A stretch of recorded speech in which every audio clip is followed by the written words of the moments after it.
В эфире новости. Здравствуйте. Поиски пропавшего в Тампонском районе ребенка продолжаются. Подросток 14 лет пропал в местности Черный Прижим 598 километра автодороги Колыма. Сегодня из Якутска на поиски вылетела оперативная группа спасателей. В ее составе 9 человек, в том числе сотрудник МВД со служебной разыскной собакой. Предположительно, ребенок пошел в соседнее стойбище, расположенное в гористой местности, примерно в 9-12 километрах от охотничьего угодья, где он проводил летние каникулы в семье своего дяди. Дорогу он знал, но прошедшие дожди привели к поднятию уровня воды в речке Никуня, которую он должен был перейти вброд. Поисковые мероприятия проводятся сотрудниками полиции, родственниками, работниками стада и осложняются тем, что из-за сильных дождей горные речки и ручьи вышли из берегов. В результате поиска обнаружены следы, которые привели к реке Никуня. Вода в реке после дождей поднялась, и на лодке переправляться было опасно. Сегодня на поиски выехала группа из 6 человек. 4 человека – работники полиции и 2 человека районной администрации. Также сегодня районная администрация обратилась в службу спасения республики с просьбой о направлении вертолета для оказания помощи в поиске. В Якутии за минувшие сутки было ликвидировано 45 пожаров, локализовано 16, привлечено более 2000 человек и почти 300 единиц техники. Об этом в ходе брифинга оперативного штаба сообщил первый заместитель председателя правительства Якутии Дмитрий Садовников. Так, по данным оперштаба, сегодня на территории региона действуют 154 пожара, из них тушится 52, локализовано 16, за сутки ликвидировано 45 пожаров, также вновь обнаружено 18. Работают авиации Министерства чрезвычайных ситуаций, Министерства обороны Российской Федерации и местных авиакомпаний. Вертолеты занимались переброской личного состава пожарных сил и работали по населенному пункту Каракый на участке Чапаева, где у нас вчера днем сложилась сложная ситуация, которая находилась на особом внимании оперативного штаба. Там проживает по факту 20 человек и 7 домов. При этом сил по пожаротушению приброшено около 100 человек. 5 из 7 действующих лесных пожаров локализованы в Хангаласском улусе. 2 пожара действуют в южных наслегах, 4 очага активны на территории Ленских столбов и 1 пожар тушат возле Синских столбов. Остаются нелокализованными 2 пожара возле сел Едяй и Кытыл-Дюра. На пожаре возле Кытыл-Дюры работают 132 огнеборца, из них 59 добровольцев. Возле села Едяй ведутся работы по опашке и северной кромке. По окончанию будет произведен отжиг. Не могу локализовать, потому что площади большие, да, и труднодоступные места из-за этого. Работы ведутся, опашку уже сделали, люди работают, техника есть, силы есть, поэтому и тем более после дождя надеемся, что что-то произойдет в лучшую сторону. В Якутии санитарно-эпидемиологическая ситуация, связанная с угрозой распространения новой коронавирусной инфекции, остается непростой. Об этом на очередном заседании республиканского оперштаба сообщил глава республики. С 21 июля этого года ежедневно выявляется более 100 новых случаев заболевания.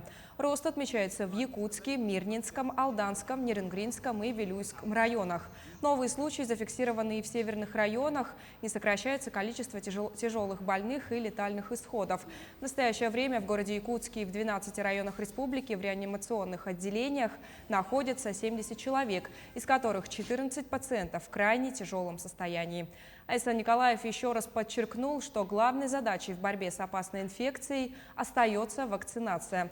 На данный момент по республике план вакцинации выполнен примерно на 64%. В Намском улусе в рамках реализации нацпроекта «Жилье и городская среда» в этом году ключи от новых квартир получат сразу несколько семей в рамках республиканской адресной программы переселения граждан из аварийного жилищного фонда на 2019-2025 годы. Более подробно о строящихся объектах в материале нашего корреспондента Дмитрия Тымырова. В небольшом селе Идейцы сегодня строится 6-квартирный каменный дом. Это второй по счету объект, который здесь возводят в рамках нацпроекта «Жилье и городская среда». В данном объекте у нас работает субподрядчик ООО «Градостроитель». Сейчас контур у нас закончен, начинаются внутренние отделочные работы. И в эти дни уже начинают электрику, сантехнику, отопление, и кровлю. В эту новую квартиру уже в октябре заселятся 37 человек. А между тем в соседнем селе также строится новый 20-квартирный каменный дом. В этом доме уже переселяться будут 20 семей. Да, у нас 20 квартир будет. А в целом сколько в наследии аварийных домов и когда программу собираетесь закрыть? Уже на следующий год закрываем, у нас уже все. Аварийных домов нет у нас, многоквартирных. Даже блокированных домов нет, не осталось. Еще одна многоэтажка строится в селе Партизан. Это будет первый каменный дом в наследии. Объект должны сдать в следующем году. Проект очень хороший, двухэтажный. У нас 9-квартирка будет. В 5 квартирах уже наши жильцы готовятся переселяться. И в следующем году, думаем, в 2022 году уже где-то в 4-м квартале уже выдадим ключи всем жильцам. Данный объект имеет 2 этажа, общая площадь 546 квадратов. Здесь имеется 10 квартир, и одна из них будет совмещенная. В этот сезон будет стоять полная коробка с кровлей, с окнами, с дверями, то есть 60% от общей застройки. Также новоселье будут отмечать и жители райцентра села Нам. Сегодня здесь возводятся 2 многоквартирных дома. 2021 и 2022 годы строим 2 дома. По Чернышевского 40-квартирный дом, а по Октябрьская 19-квартирный дом. По плану мы должны 4-й квартал эти 2 дома закончить и переселить жильцов. Это у нас на этот этап получается 6 ветхих домов мы должны переселить.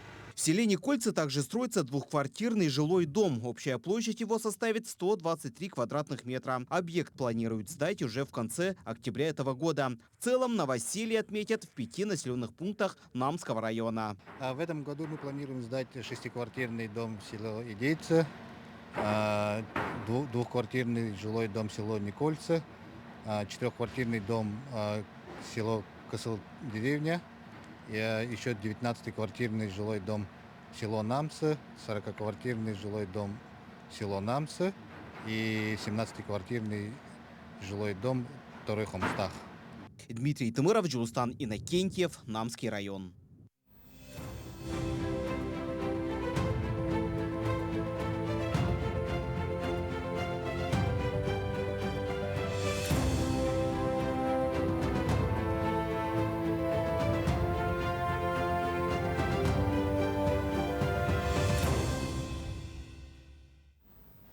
Представители 5 партий зарегистрировались в качестве кандидатов на выборах в Государственную Думу. Сегодня состоялось 10-е заседание окружной избирательной комиссии. На ней кандидаты в депутаты в Государственную Думу Федерального собрания России 8-го созыва по одномандатному избирательному округу номер 24 получили свои удостоверения.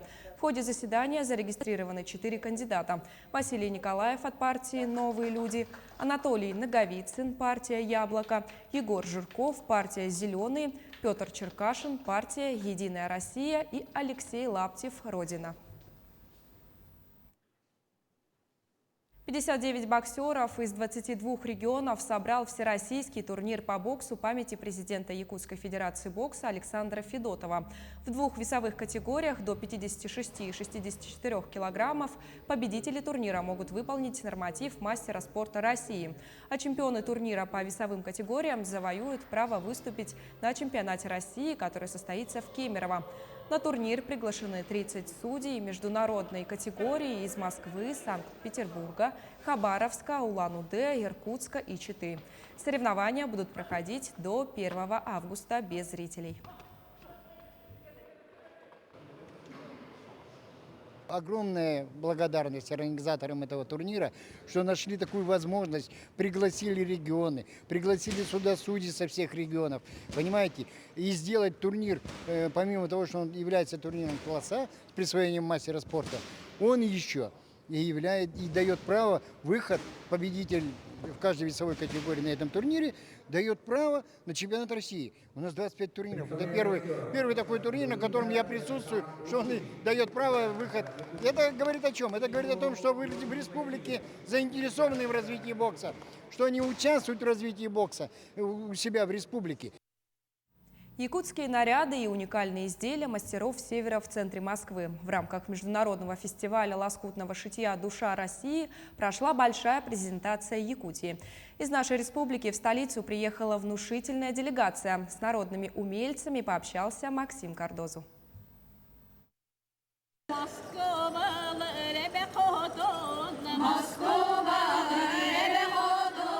Такого праздника гости фестиваля и не ожидали. Люди пришли посмотреть на картины, созданные из лоскутков, а попали на полноценное этношоу.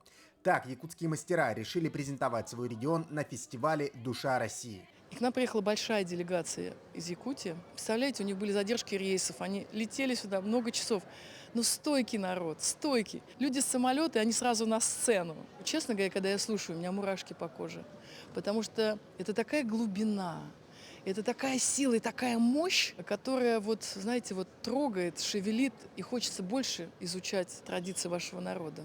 Якутская делегация решила удивлять не только представлением, но и уникальными работами. Впервые на фестивале зрители увидели лоскутную меховую мозаику. И самым большим достижением является, что нам дали главную экспозицию. Прямо у подиума. Центральная экспозиция занимает Республика Саха-Якутия. Пожалуйста, дорогие телезрители, гордитесь своей республикой, своими мастерами. Вот в таком большой аудитории, в таком большом фестивале якутская выставка представляет центральной экспозиции. Делегация Якутии получилась действительно внушительная. Это 27 человек, которые представили десятки работ. Второй раз на фестиваль приехала Майко Наговицына. Она привезла в Москву изделия из валеной шерсти. Мне нравится эта атмосфера праздника, творчества, когда все мастера очень позитивно, очень душевно относятся. И вижу постоянно красоту вокруг себя и подпитываюсь этой красотой. Поэтому я приезжаю постоянно на этот фестиваль. Фестиваль лоскутного шитья впервые проводится в Москве. До этого он собирал мастеров в Суздале. В столице экспозиция будет работать до 31 июля. Всего в ней представлено больше 2000 различных работ. Максим Кардозу, Джур Березкин, Москва. На этом выпуск подошел к концу. Мы следим за развитием событий. Оставайтесь с нами.